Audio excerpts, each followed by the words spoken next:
in each kit. There's an outer piece. These 3 pieces make up the lining.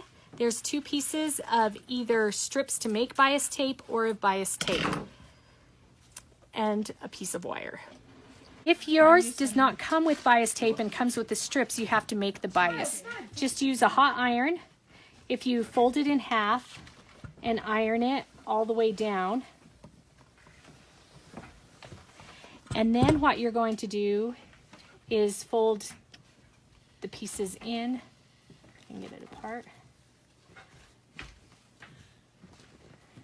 And you can do this in one step or multiple steps. Fold the pieces in, iron that all the way down, and then just fold it in half again, and there you have your bias tape. So it's basically double fold bias tape. And you'll do that the entire strip. So some of the kits will come with strips like this to be made into bias tape. Other kits will come with an assortment of bias tape that'll be used. We don't care about colors. It just is important to get put together. If you happen to get a kit that has very thin bias tape, you're going to have to open it up and sew it like this over the top so it's wide enough. So you'll have to open up the bias tape, and you may want to do it with an iron, or if you can just pin it like that, it should work just fine.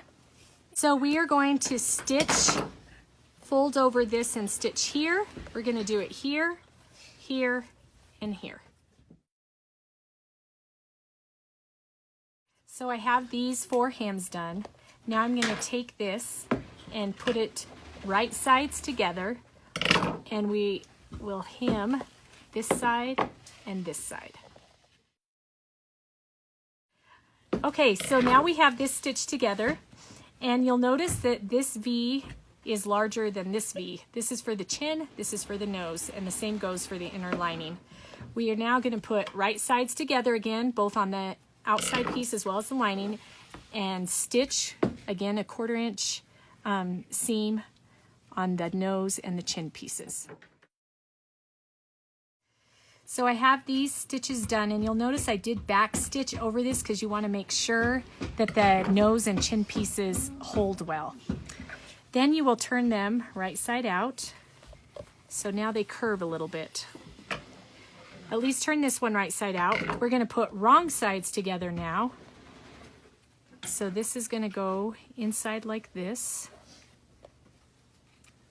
And this, like so. And then this piece, make sure you match up the correct one. This is my chin piece, and this is my chin. So now when we pin it, I'm going to pin this together to help hold it in place. This middle section should overlap the outside liner, and this is going to be the place where the HEPA filters will go in, so it will remain open. So now I have the liner pinned to the outer piece, so you'll see what it looks like. The next step is to do the chin side, so that's the longer of the pleats. Take your bias tape and find the middle, and then you're going to start pinning it from the middle to the edge, like this. And you encase everything so you can take your same pins. The pinning before just helps put it together more smoothly. I sew it all in one step. If you prefer to tack some stuff down before, if that's easier for you, you can. So the chin side is now pinned. On the end of the bias tape, you can just fold this in just to finish that off. And then you're just going to stitch it all the way end to end. Okay, so for the nose piece, you're going to do the same thing. You're going to put your bias tape, center it, and pin it again over both pieces. So we'll pin it like this. The one difference is when we stitch it, we'll start at the end again and stitch it all the way.